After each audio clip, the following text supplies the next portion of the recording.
कि सोमवार की अगर प्रदोष पड़ती है, बहुत ध्यान से सुनना महाराज, सोमवार की प्रदोष पड़ती है तो शंकर भगवान कैलाश पर निवास करते हैं। हमारे यहाँ कहते हैं सोमवार की जो प्रदोष पड़ती है वो इच्छा पूर्ति करती है। प्रदोष काल में जिस समय पर सूर्य अस्त हो रहा हो, सूर्य डूबने का जब समय हो, चंद्रमा के आने का जब समय हो, इन दोनों समय की जो गणना है ये प्रदोष कहलाती है। प्रदोष का मतलब होता है जिंदगी में करे हुए सारे दोषों को शंकर का नाम लेकर, शंकर की पूजन कर कर अपने दोष को शंकर को समर्पित कर देना, ये प्रदोष कहलाता है। हम तो कई लोगों से कहते हैं अगर आपके यहाँ संपदा नहीं आ रही है, बहुत मेहनत कर रहे हो, फल नहीं मिल रहा, कहीं नौकरी, कहीं सर्विस या कहीं व्यापार या व्यवसाय में कहीं तकलीफ आ रही है, हम सबसे कहते हैं शाम का समय पकड़ लो, शंकर जी के मंदिर में दिया लगाना प्रारंभ कर दो। शिव मंदिर में अगर दिया नहीं लगा रहे हो तो बेलपत्री के पेड़ के नीचे दिया लगा दो। बेलपत्री और शंकर जी के मंदिर में दिया नहीं लगा रहे तो शंकर जी के मंदिर के बाहर चौखट पर दिया लगा दो। इतना भी नहीं कर सकते तो अपने घर के बाहर अपने द्वार पर दिया लगा दो, पर शंकर जी के नाम का श्री शिवाय नमस्तुभ्यम बोलकर शंकर भगवान को याद कर कर, अपनी कामना कर कर, बाबा का स्मरण कर कर, पंचाक्षर मंत्र नमः शिवाय, षडाक्षर मंत्र ओम नमः शिवाय, द्वादशाक्षर मंत्र ओम नमो भगवते वासुदेवाय, जो मंत्र तुमको याद है उसका स्मरण कर कर, लक्ष्मी हो चाहे नारायण हो चाहे राम हो चाहे कृष्ण हो, स्मरण कर कर शाम के समय बाहर दिया लगा दो, दरवाजे के पास लगा दो। वो सुनेगा जरूर, आएगा तो उसका वेलकम जरूर होगा और वो कुछ देकर जरूर जाए। एक बात अपने जीवन में उतार कर रखिएगा, सोमवार की अष्टमी, शिवरात्रि या सोमवार प्रदोष बन सके तुम्हारे पास में शिवालय हो या बेलपत्री का वृक्ष हो, वहां दीप दान अवश्य करना चाहिए। अब एक बात का स्मरण आपको रहे थोड़ा सा, अगर किसी कामना के वश अगर हम दीप लगा रहे हैं या हमारे मन में कोई भाव उत्पन्न है और हम बाबा से कहना चाहते हैं कि बाबा मेरा ये कार्य है आप पूर्ण करिएगा, तो फिर शिव मंदिर में भी लंबी बाती का दीप आप प्रदोष या सोमवार की अष्टमी या सोमवार या आप शिवरात्रि को बाबा से निवेदन कर कर लगा सकते। हाँ, विशेष जब कोई एक बहुत बड़ी बात हो और आपके कार्य में कहीं अटकल हो रही हो तो एक ही दीप में दो बातें, शिव और शक्ति, लंबी बाती बनाई शिव और शक्ति के नाम से, दो बाती एक साथ एक दीप में भी लगा सकते। पर कब? जब विशेष कोई आपका कार्य हो और वो अटक रहा, विशेष कोई कार्य और आप बाबा से प्रार्थना कर रहे हो तो दो बाती का भी प्रयोग आप कर सकते हो। ऐसे शिव तत्व को जानने,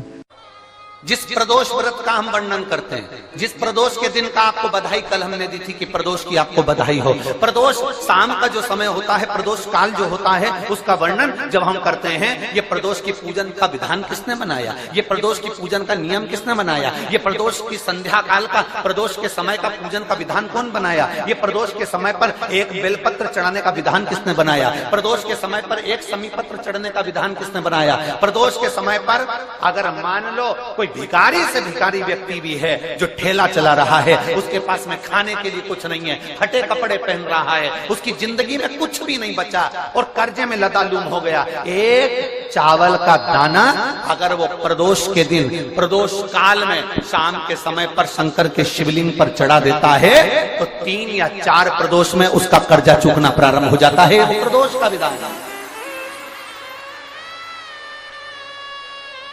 इतना ये प्रदोष का वर्णन करा किसने, इतना प्रदोष की महत्वता बताई किसने। कौन करे इतना वर्णन? अगर प्रदोष की महत्वता बताने वाला कोई है, इसीलिए मेरे शंकर भगवान माता सती को लेकर कुंभज ऋषि के यहाँ, अगस्त ऋषि के यहाँ कथा सुनने के लिए गए थे, क्योंकि उनके बराबर कोई शंकर के महत्व को बता नहीं सकता और प्रदोष के महत्व को नहीं बता सकता। सती मैया को प्रदोष का महत्व बताने के लिए शंकर सती जी को लेकर कुंभज बाबा के यहाँ गए थे, अगस्त ऋषि, कि प्रदोष के महत्व को तो जानो सती, तुम प्रदोष के महत्व को तो सती जानो, तुम प्रदोष के महत्व को तो सती पहचानो कि प्रदोष का महत्व क्या होता है, प्रदोष काल का महत्व क्या होता है, प्रदोष के समय का महत्व क्या होता है। जिस समय पर सूरज डूब रहा हो, चंद्र प्रकाशित हो रहा हो, दोनों का मेल हो रहा हो, ना तो पूरा सूरज डूबा है, ना पूरा चंद्र आया है, ना पूरा अंधेरा है, ना पूरा उजाला है, उस समय को प्रदोष काल कहा गया, उस समय को प्रदोष का समय कहा, प्रदोष काल कहा। अब कई लोग हमसे कहते हैं, गुरुजी आप हमको प्रदोष का समय बताया करो कि प्रदोष काल किसको कहते हैं, प्रदोष का समय किसको कहते हैं। अब एक बात हम आप सबसे कहना चाहते हैं, जितने लोग आस्था चैनल पर सुन रहे हैं, जितने फेसबुक यूट्यूब पर सुन रहे हैं और जितने रेवाड़ी की इस पवित्र धरा पर कथा को सुन रहे हैं, आप सबसे एक बात कहना चाहेंगे, अगर हम समय देखकर बताएं आपको कि शाम को 6 बजे, 6:30 बजे, 6:30 पे लेकर 7:30 के बीच में ये समय है, या 5:30 से लेकर 6:30 तक का ये समय है, या हम तुमको बोल दें कि इतनी बजे ये समय प्रदोष काल का रहेगा या इतनी बजे ये समय रहेगा, तो देखिए कभी कभी ठंड का समय आता है तो दिन जल्दी ढल जाता है, कभी कभी गर्मी का समय रहता है तो दिन बहुत लेट ढलता है। इसलिए समय की गणना से मत चलो, आप तो ये अंदाजा लगाकर रखो कि दिन ढल रहा हो, अंधेरा होना शुरू हो रहा हो, सूरज डूब रहा हो, चंद्र प्रकाशित हो रहा हो,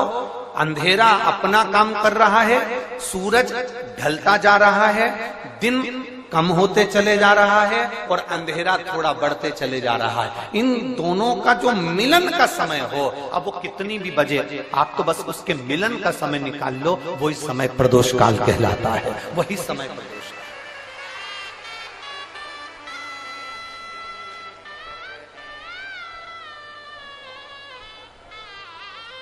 अब प्रदोष काल की पूजन का विधान किसने बनाया? कोई आपसे पूछे तो क्या बताओगे? जम के बोलो जल्दी से,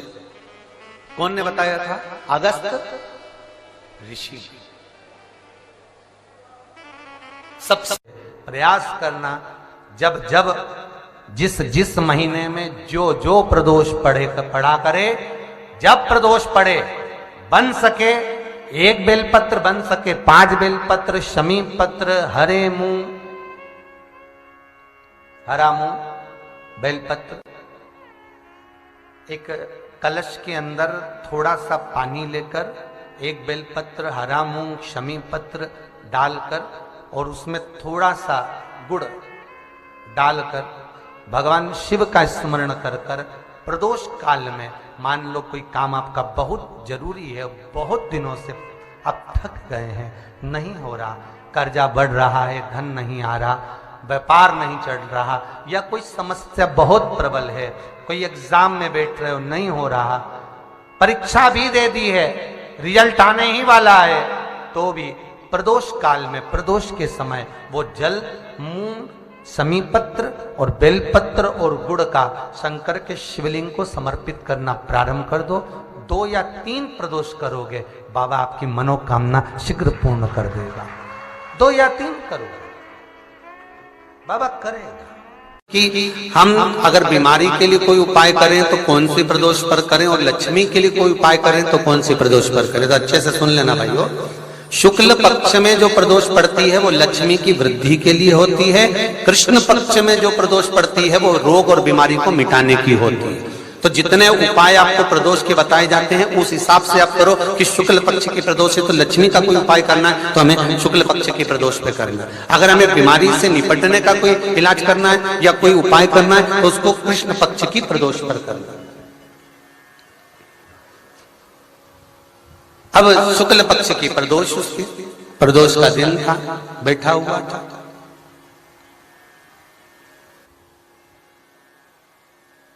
मान लो अगर कहीं आप कोई नौकरी के लिए अप्लाई कर रहे हो, लॉकडाउन में सर्विस छूट गई, कई लोगों की छूट गई, कंपनियां कई बंद भी हो गई, कई कंपनियों से निकाल भी दिया गया, कहीं पत्नी परेशान हो रही है, कहीं पति परेशान हो रहा है, आप कहीं अप्लाई कर रहे हो तो जैसा माता उमा ने प्रदोष काल में, प्रदोष के समय पर, प्रदोष काल के अंतर्गत बेलपत्री का स्मरण किया है, वो बेलपत्र का स्मरण अगर संसार का मनुष्य कर लेता है तो महाराज ब्रह्मवृत्ता पुराण कहती है कि उस जीव का ऐसा कोई कार्य नहीं जो सफल नहीं होता। महाराज मेरा निवेदन रहेगा, किसी एग्जाम में आप बैठ रहे हो, इंटरव्यू के लिए जा रहे हो, किसी कार्य के लिए जा रहे हो, नौकरी नहीं लग रही, सर्विस नहीं लग रही, तो महाराज तांबे के कलश में 11 बेलपत्र को रखा जाए और तांबे के कलश में 11 बेलपत्र रखकर उसमें 11 सफेद पुष्प को डाला जाए।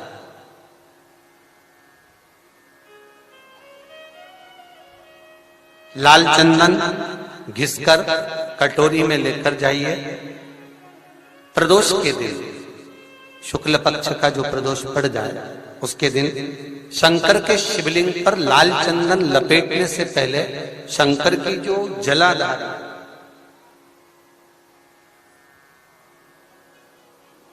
महाराज ये शिवलिंग है, ये शिवलिंग है और ये पूरी गोल और ये चरण, ये जलाधार है, ठीक है। आपको पहले भी कहा है शंकर जी की पूरी जलाधारी में शंकर जी का संपूर्ण परिवार है। राइट जो चरण है जहां से पानी नीचे गिरता है वो गणेश जी का स्थान है, लेफ्ट कार्तिकेय जी का स्थान है, बीच में जो एक मोटी सी लाइन है वो अशोक सुंदरी का स्थान है। जहां पर शिवलिंग रखा हुआ है ये माता जगतजननी जगदम्बा का हस्त कमल है। शंकर भगवान को मां अपने हस्त कमल पर रखी हुई है। ऊपर से जो बूंद बूंद पानी जलाधारी से नीचे गिर रहा है ये शंकर भगवान की 5 लड़कियां हैं, जया, विषहरा, सामरीबारी, दोतली और देव। ये ऊपर से बूंद बूंद जल क्रीड़ा शंकर जी के साथ में करती हैं। शंकर भगवान का संपूर्ण परिवार जलाधारी में विराजमान है। शिव महापुराण कहती है, माता उमा का चरित्र कहता है, कोई एग्जाम में बैठ रहे हो, कोई कंपटीशन एग्जाम में बैठ रहे हो और चाहते हो कि मेरी नौकरी इसमें लगना ही चाहिए तो लाल चंदन का लेपन आपको इस पूरी जलाधारी पर करना है। लाल चंदन का लेपन पूरी जलाधारी पर करना। और महाराज जी जिस कलश में आपने घर से 11 बेलपत्र और 11 सफेद पुष्प जल के अंदर डालकर लाए हो उसको आप चढ़ाएंगे तो इस तरह से चढ़ाएंगे कि उसका भाग हमें दिखे चढ़ते समय। ऐसे नहीं चढ़ाएंगे, उसको चढ़ाते समय इस तरह से चढ़ाएं कि वो जल का भाग हमारी ओर गिरता हुआ। महाराज जब आप वो समर्पित कर दें बेलपत्र पुष्प आदि सभी चीजें, उस चंदन का एक थोड़ा सा भाग पूरी जलाधारी पर हाथ फेर कर अपने दरवाजे पर आते आते उसका स्पर्श कर दें। जिस दरवाजे से आप एग्जाम देने के लिए जाओगे, जिस घर से आप जाओगे, अपने घर के किसी भी दरवाजे पर उसका हाथ लगा दें या कोई स्थान को छू लें। जिसको आप दरवाजे को खोलकर दरवाजे को स्पर्श कर कर या दीवार को छूकर या अलमारी को छूकर जिसको भी छूकर आप जाओगे उसका स्पर्श कर लेना। फिर आपको कुछ नहीं करना है, उमा और महेश ही सब कुछ करेंगे जो उनको करना है, सब साथ। जगह जाकर प्रार्थना कर ली, निवेदन कर लिया, तो भी तुम्हारा अगर कोई काम ना बने तब एक काम जरूर करना, एक बेलपत्र, एक शमी पत्र, एक कनेर का फूल देवाधिदेव महादेव को प्रत्येक प्रदोष के दिन शिव जी को जल चढ़ाकर समर्पित करना प्रारंभ कर दो। 2 या 3 प्रदोष निकलेगी, मेरा देवाधिदेव महादेव तुम्हारी झोली खुशियों से सारी दुनिया का पुष्प, भाई भाई में विवाद हो रहा हो, जमीन के लिए विवाद हो रहा हो, किसी प्रॉपर्टी के लिए विवाद हो रहा हो, या किसी अन्य विवाद में पड़े हुए हो, या तुम्हारे दुश्मन बढ़ रहे हो, तो भी कनेर का पुष्प शिव को समर्पित किया जाता। कनेर का पुष्प सुख प्रदान करता। शंकर भगवान ने कहा जब प्रदोष काल हो, शाम का समय हो, उस समय पर बेलपत्री, पीपल और आंवले के नीचे लक्ष्मी तो कुछ देर के लिए विराजमान हो जाना। जो तेरे इन वृक्षों के नीचे शाम को दीप लगाने आए उसके घर तो पीछे पीछे चली जाना। बस इतनी कृपा कर देना। नवग्रह विकार है, एक काम करना, रोज अपने घर से 1 लोटा जल लेकर शंकर को समर्पित करना, और प्रदोष का दिन हो और प्रदोष काल हो, 1 धतूरा शंकर भगवान को समर्पित करना प्रारंभ कर दे, तेरे सारे ग्रह प्रबल हो जाए। 20 प्रदोष में से कोई भी प्रदोष का दिन हो और प्रदोष काल में आप अपने घर से जल और एक हाथ में घी का भरा हुआ दीप लेकर जिस दिन शंकर के मंदिर में जाते हो, शंकर को जल चढ़ाकर हाथ का स्पर्श जलाधारी पर कर कर शिव मंदिर में दीप प्रज्वलित कर देते हो, 26 प्रदोष का पुण्य फल उसी क्षण प्राप्त हो। किसी व्यक्ति ने अपनी जिंदगी में एक नियम बना लिया कि मुझे प्रदोष के दिन बाबा देव अधिदेव महादेव को 1 कमल का पुष्प चढ़ाना। और कई मौसम ऐसा होता है कि उसमें कमल का पुष्प नहीं मिलता, तो कमल गट्टा बाजार में मिलता है, देखा है आप लोगों ने, काला कलर का होता है कमल गट्टा। 1 कमल का गट्टा भी यदि देव अधिदेव महादेव को, यदि कोई कितना भी दरिद्र है, कितना भी गरीब है, उसका कोई व्यापार नहीं, कोई व्यवसाय नहीं, कोई नौकरी नहीं, कोई चाकरी नहीं, कितना भी परिस्थिति से मारा हुआ व्यक्ति है, अगर उसने प्रदोष नियम बना लिया, प्रत्येक 12 महीने का मैं नियम लेता हूं और पूरे 24 प्रदोष मैं बाबा को कमल का, जिस समय पर कमल का पुष्प मिल जाए उस समय पर कमल का पुष्प चढ़ाओ, ना मिले तो कमल गट्टा चढ़ाओ। पर जिसने प्रदोष का नियम बना लिया, 1 साल पूरा नहीं होगा और मेरा बाबा उसका हाथ पकड़कर उसको मंजिल तक पहुंचा। प्रदोष काल के समय पर वट वृक्ष के नीचे दिया लगाया जाता है। वट वृक्ष के नीचे लौंग का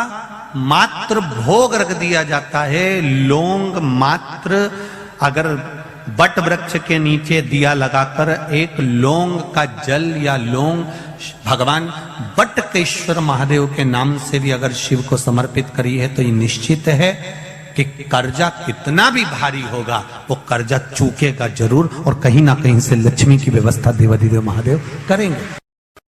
प्रत्येक महीने शिवरात्रि आती है। जब शिवरात्रि के दिन 1 अक्षत, मात्र 1 अक्षत, केवल 1 चावल का दाना 1 दुर्वा के साथ शिव जी को समर्पित करना प्रारंभ करो।